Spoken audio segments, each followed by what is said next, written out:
पहले मैं 2-3 बात आपसे कहना चाहता हूं, खास तौर पर भाजपा, आरएसएस और मीडिया के गठबंधन के साथ जो गठबंधन है भाजपा का, उस पर मेरा कहना यह है कि मैं भाजपा के और नरेंद्र मोदी जी से और मीडिया से जानना चाहता हूं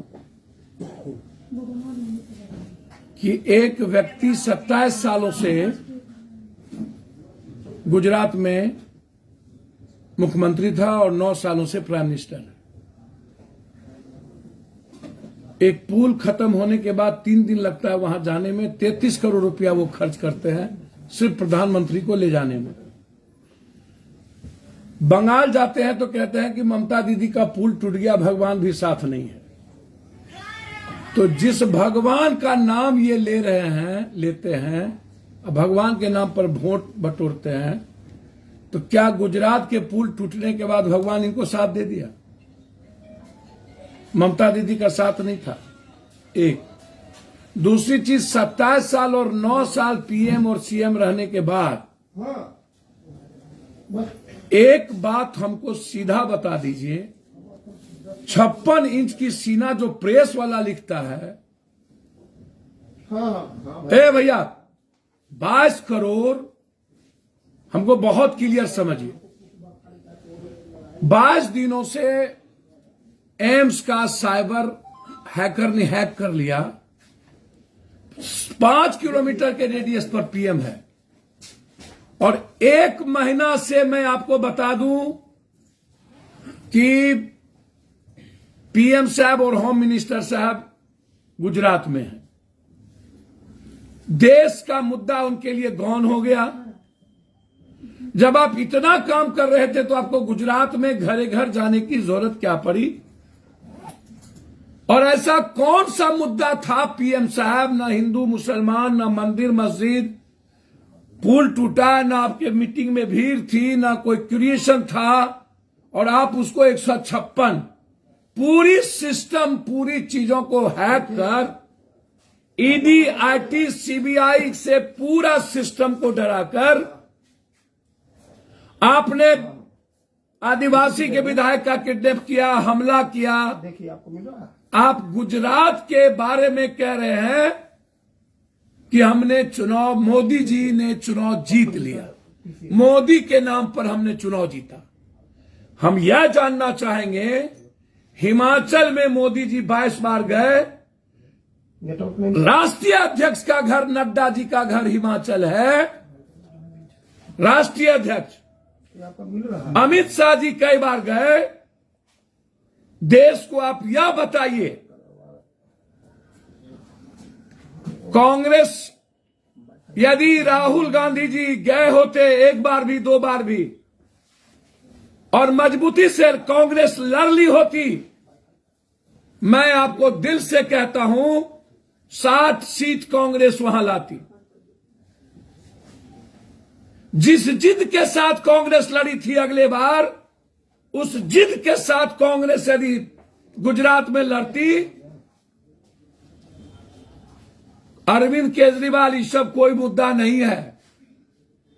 दुनिया को पता है कि अरविंद केजरीवाल जी आरएसएस की और बीजेपी की बी टीम कंप्लीट।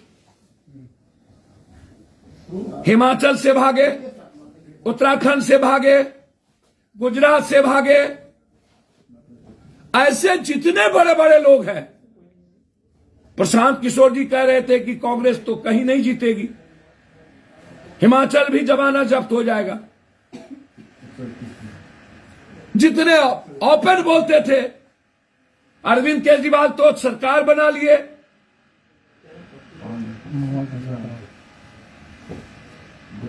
सबको पता था कि ये कांग्रेस, अरविंद जी वहां क्या करने जा रहे हैं। कांग्रेस का जो वोट था गांव में, अरविंद केजरीवाल जी को वह वोट काटना था।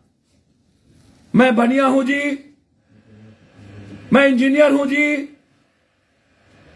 तो यार बनिया हो तो फिर बनियाओं के घर में वोट क्यों नहीं मिली आपको? अरविंद जी इसका तो जवाब दे दीजिए।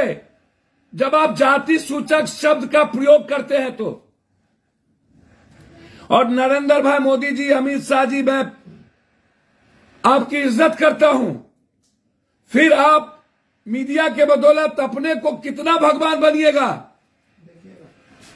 गुजरात यदि नरेंद्र मोदी के नाम पर जीते तो हिमाचल, छत्तीसगढ़, राजस्थान, यूपी में 4 में 3, जबकि पूरा का पूरा पागल हो गए। क्या यहां नरेंद्र मोदी जी का नाम नहीं था? क्या यहां नरेंद्र मोदी जी की हार नहीं हुई? क्या यहां भाजपा के राष्ट्रीय अध्यक्ष नड्डा जी की हार नहीं है?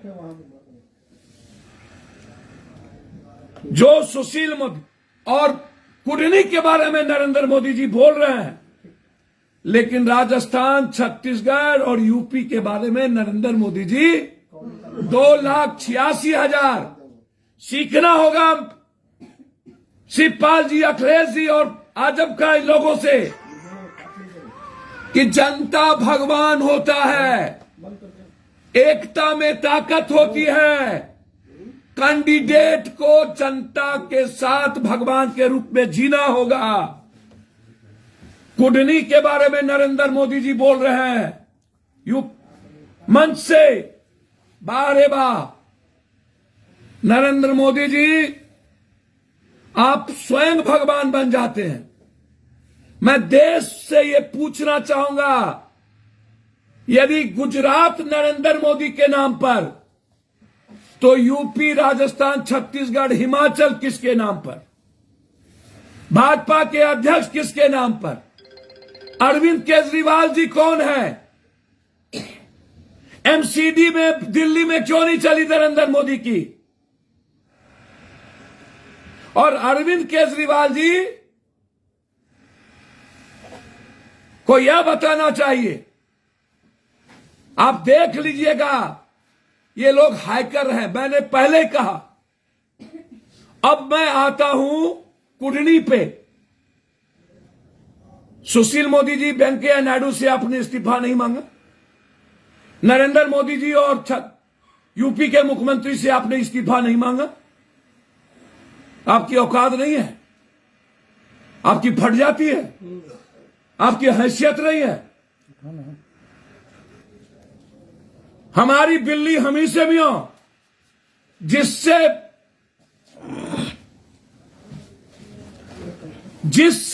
सुशील मोदी की पहचान बनी। ये नीतीश कुमार जी, हम उपेंद्र भाई और सब लोगों से कहेंगे, सिर्फ सोच और चीजों में बदलने की नहीं है, काम करने के तरीके में परिवर्तन करने की जरूरत है, प्रैक्टिकल होने की जरूरत है। जिस वहां नीतीश जी और गठबंधन चुनाव नहीं जी हारा है, वहां चुनाव हारा है मनोज कुशवाहा। 1 साल पहले जब जदयू का वहां पर युवा जदयू का वहां पर सेमिनार हो रहा था, तो मनोज कुशवाहा जी ने नीतीश कुमार जी का सारा फोटो वहां से पंपलेट उखड़वा दिया था। ये अहंकार में चूर रहते हैं मनोज कुशवाहा जी। मंत्री थे, गाड़ी में पैर बैठा के चलते थे। एक एक जाति का इन्होंने अपमान किया था वहां। आपने छोड़ दिया एक एमएलसी के भरोसे वहां के चुनाव को, वह भी घमंडी। दिनेश बाबू के सहारे वहां का चुनाव नहीं छोड़ा जा सकता था। और मैं महागठबंधन के नेता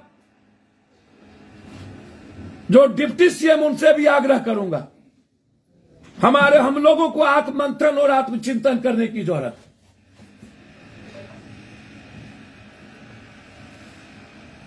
पार्टी पर और लोगों पर एक भी राजद के अगल बगल के मजबूत एमएलए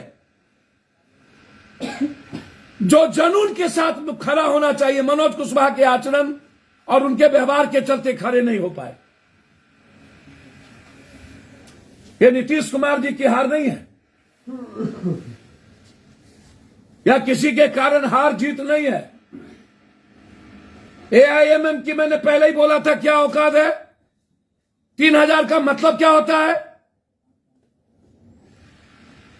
हारे हम 3,000 से और भी 2 यादवों ने वोट काटा। मैं मानता हूं 30% यादवों ने वहां वोट नहीं दिया। ये गठबंधन के चलते नहीं, सिर्फ मनोज कुशवाहा जी के आचरण के कारण। न किसी को नीतीश जी से परेशानी, न लालू यादव से, न गठबंधन से, न तेजस्वी जी से। वहां की हार ऐसे परोसा गया है नरेंद्र मोदी के द्वारा, लगा कि ये 2024 और पूरा बिहार जीत लिए।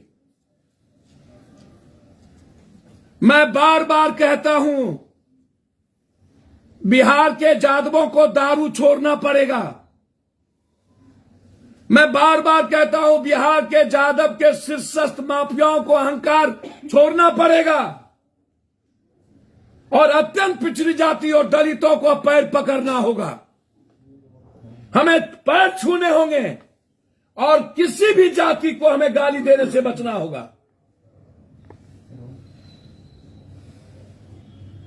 पहले जो 2-3 वर्गों के खिलाफ समाज के दलित और गरीब होते थे, उसमें एक वर्ग में हम भी शामिल हो गए। ये हार नीतीश जी या गठबंधन की नहीं, ये हार छोटे छोटे अहंकार के कारण भी है। ये हार कुछ मेरे पॉलिसी के कारण भी है। और उस पॉलिसी में मैं मानता हूं, मैं हाथ जोड़कर गठबंधन के नेता मुख्यमंत्री जी से आग्रह 2 बात की करूंगा। अभी तत्काल एक, हम रोजगार देने की बात करते हैं, दूसरी तरफ रोजगार हम छीन लेते हैं। एक तरफ पासी समाज को हमें उसके अधिकार के लिए फ्रीडम देना पड़ेगा और दूसरी तरफ बड़ा टेंडर जो बालू माफियाओं का है, उस टेंडर को कैंसिल करके 20 लाख 30 लाख टेंडर ब्लॉक स्तर पर करोड़ों लोग बालू के रोजगार से, छपरा से लेकर बक्सर से लेकर औरंगाबाद, पूरा दियारा और टाल इलाका, बालू से 1 करोड़ लोग प्रभावित होते हैं।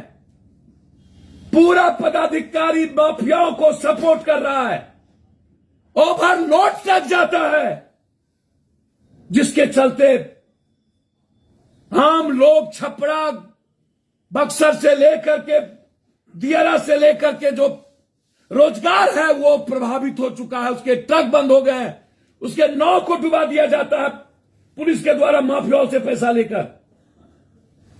जब तक हम बालू माफियाओं को अपने मंत्रालय से, पदाधिकारियों के कोठी से बाहर नहीं करेंगे, तब तक नदी के किनारे जिस जाति का वोट बालू से प्रभावित है, आपको हृदय से वोट देने के लिए तैयार नहीं होगा।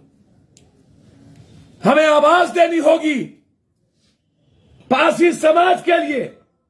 हम रोजगार सिर्फ बोले नहीं, हमें रोजगार देने की बात कर रही हो। हमें प्रैक्टिकल अप्रोच लेना होगा, हमें काम करने में विश्वास करने होंगे और जनता को भगवान मानना पड़ेगा, जनता से मिलना पड़ेगा। एक भी लोग जनता से बिहार में नहीं मिलते हैं, अपराधियों को सर चढ़ के बोलते हैं। अरे भाई, एक उदाहरण दे रहा हूं, 47-56 जितना हो अनंत सिंह जी को, लेकिन वो जनता के लिए एक गिलास में पानी लेकर के खड़ा रहता है। ये कैरेक्टर है उस आदमी का। गलत है तो गलत है वो, लेकिन एक गिलास पानी लेके जनता के लिए भगवान की तरह पैर छूता है वो आदमी। हमें वैसे कैंडिडेट को टिकट देने होंगे जो जनता को भगवान समझता है। हमें अहंकारियों को टिकट देने से रोकना होगा। ये लड़ाई महागठबंधन की हार नहीं है। होली और दिवाली, हैरी गहरी कना रवे गदगोजर, निर्लजता का पार, सीमा पार कर चुका है बीजेपी। सबसे बड़ा आइकॉन, जिसको अपना मुख्यमंत्री आइकॉन मानता है, बुलडोजर, अपराधी। सपा ने 3 सीट जीती है, सपा पर, अखिलेश के नेतृत्व पर गर्व करने की जरूरत है, वहां के गठबंधन पर गर्व करने की जरूरत है। और अंत में मैं आज भी कहता हूं, ऊंट बैठ भी जाए तो गधा से ऊंचा होता है। नीतीश कुमार बीजेपी के किसी लीडरशिप से बहुत ऊपर है। नरेंद्र मोदी पीएम हो या गुजरात में हिपोटाइज करके जीत ले, हार तय है। आने वाले समय में तेलंगाना और कर्नाटक की जीत चुनाव है, पता चल जाएगा। कांग्रेस और राहुल गांधी की हवा में कहां ये जाते हैं। चिंता मत करिए, नीतीश कुमार का इमेज, उसका परसेप्शन नरेंद्र मोदी से कई करोड़ अरब गुना ज्यादा है। आज भी, चाहे वो सेकुलर के रूप में हो, चाहे नफरत नहीं करने के रूप में हो, चाहे विकास के सवाल पर हो, बहुत क्लियर है। ये नीतीश कुमार से इस्तीफा लेने के पहले मोदी जी आपको राष्ट्रीय अध्यक्ष नड्डा और यूपी के मुख्यमंत्री और अमित शाह जी से इस्तीफा लेने मांगना चाहिए। आप थेथरोलॉजी मत करिए, आप शुरू से थेथरोलॉजी में विश्वास करते हैं और हम प्रैक्टिकल चीजों में। हमारी गलती है कि हमने जनता को भगवान नहीं मानते, आई कनेक्ट नहीं करते। हम ट्विटर पर और जाति के गठबंधन से कुछ नहीं होगा, होगा जनता को भगवान मानने से। और मनोज कुशवाहा जी जैसे व्यक्ति को टिकट, आप नीतीश कुमार को गाली भी दीजिएगा, पोस्टर भी फाड़िएगा और अन्य जाति को गाली भी दीजिएगा और वोट भी लीजिएगा, यह संभव नहीं है, न था न होगा। धन्यवाद। यानी आप मान रहे हैं कि आप मान रहे हैं पप्पू जी कि ऊंट बैठ गया है, यानी चलने लायक नहीं है अब। मैंने कहा ऊंट बैठ भी जाए तो गधा से ऊंचा है। जो अपने मियां मिट्ठू बनते हैं, अपने पिछवाड़े क्यों नहीं देखते कि हिमाचल, छत्तीसगढ़, राजस्थान, यूपी 2.5 लाख से ऊपर चुनाव जीते हैं। आरएलडी, सपा, कुर्डी पर हमें थोड़ा सा संशोधन की जरूरत है। बिहार में 3 बाई जिसमें 2 पर बीजेपी ने कब्जा जमाया। महागठबंधन का जो फैक्टर है वो नहीं चल पाया क्योंकि अनंत सिंह का एरिया था, उन्होंने जीत लिया। सर मैं बार बार गठबंधन की जीत कहां हुई थी? सर मैं बार बार आपको कह रहा हूं, महागठबंधन में हमें अहंकार को त्यागना होगा, हमें एक साथ चलना होगा। सपा एक साथ चली, अहंकार को त्यागा, जनता को भगवान माना। मैनपुरी के कैंडिडेट, आरएलडी के नेता अखिलेश और शिवपाल ने, तो जनता खड़ी हो गई। हमें काम करने से ज्यादा रोजगार छीन रहे उस पर, और हमारी पॉलिसी। और सही कहा आपने, आनंद सिंह थे तो चुनाव जीते हैं, ये मैं स्वीकार करता हूं। मैं यह स्वीकार करता हूं कि हमें दलित और अत्यंत पिछड़ों में काम करने, उसको भगवान मानने की जरूरत है। सत्ता में हम हैं, इसीलिए हमसे लोग इकरार कर रहे हैं, नफरत नहीं कर रहे हैं, प्यार करते हैं। इसीलिए उन्होंने इकरार किया। कुडनी के जनता ने कहा कि मैंने मनोज कुशवाहा को सबक सिखाया है, महागठबंधन को नहीं। मनोज कुशवाहा पर आप सवाल, जी का जो पहला एनिवर्सरी पर बधाई दीजिए। मैं अभी सिर्फ नरेंद्र मोदी जी की बात करूंगा, जो फेल है, बीजेपी फेल है। मेरा व्यक्तिगत कोई मतलब नहीं है। नीतीश कुमार जी या महागठबंधन को चैलेंज करने की हिम्मत नहीं है। यदि हम एक होकर अपनी पॉलिसी को चेंज करें, गलत लोगों को तवज्जो ना दें और जनता को भगवान करें, बालू से जोड़े रोजगार की के लोगों के लिए हमें एक्ट बनाने और पॉलिसी चेंज करने की जरूरत है, और पारसी समाज के अधिकार को देने की जरूरत है। मेरा सवाल आज इतना ही। मनोज कुशवाहा को आप गलत सवाल कर रहे हैं, तो नीतीश कुमार से ऐसी गलती कैसे होगी उनको टिकट देने की? सर, कभी कभी गलतियां और भूल हो जाती है। अब एक नहीं, ये सामूहिक निर्णय होता है। नीतीश कुमार अकेले नहीं थे। चिराग पासवान दलितों को गोलबंद करने में सफल हो गए। सर, मुझे तो समझ में नहीं आता है क्या बोलते रहते हैं आप? चमार को भी कर लेंगे, वो कर लेंगे। दलित की वोट पड़ी, 3,000 से कैसे जीते? ये क्या बोलते रहते हैं आप? लेकिन चिराग फैक्टर तो काम किया ना, गोपालगंज और कुडनी दोनों हमको में। तो समझ में नहीं आता है कहाँ काम कौन किया कौन नहीं किया। नतीजा साफ है, रिजल्ट तो आया है बीजेपी। भैया इसका मतलब और लोग उसके नहीं है तो मोकामा में फैक्टर क्यों काम नहीं किया? अनंत सिंह का फैक्टर था खुद। नहीं, वहां पर क्यों नहीं पासवान के वोट ले लिए? वहां क्यों नहीं ले लिए पासवान का वोट? सबसे ज्यादा पासवान तो वहां था। हर आदमी का हर चीज फैक्टर कहीं कहीं करता रहता है। हमें सबका सम्मान करना चाहिए। रामविलास जी का जो कैरेक्टर रहा है वो फैक्टर रहता है, उसको झुठला नहीं सकते। लेकिन इसके चलते, किसी एक के चलते कोई जीत नहीं होती है, सामूहिक जीत होती है। बीजेपी हर चुनाव को जिद में लेता है और पैसे का गंदा खेल खेलता है हर चुनाव में, और हम हल्के में चुनाव को लेते हैं। चुनाव को जनता के तरह देखने की जरूरत ही नहीं है, जनता के लिए काम करने की जरूरत है।